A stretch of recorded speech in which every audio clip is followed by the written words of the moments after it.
এটা ঢাকা ইউনিভার্সিটি এবং বুয়েটের মাঝখানে অংশটুকু পলাশী চত্বর, পলাশী মোড় যেটাই বলেন। এই যে উর্ধ্বশ্বাসে চলে যাচ্ছে অ্যাম্বুলেন্স,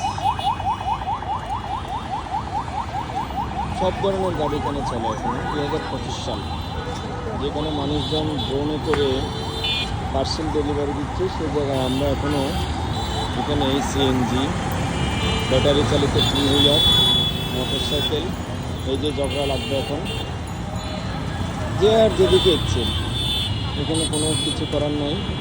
এই যে স্পেশাল মেট্রোপলিটন ম্যাজিস্ট্রেট উল্টা পথে চলে আসলো, এসে ইয়ে করে দিল, নেম প্লেটটা সরাই দিল।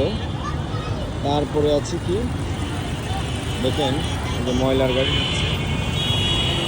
উল্টা পথে চলে আসলো, এসে এখানে লাইন ধরছে। সিরিয়াল ছাড়ার সাথে সাথে তারা চলে যাবে। অদ্ভুত একটা সময়, অদ্ভুত পানির স্রোত বেশি গতিতে এখানে রিক্সা চলে আসে, অদ্ভুত।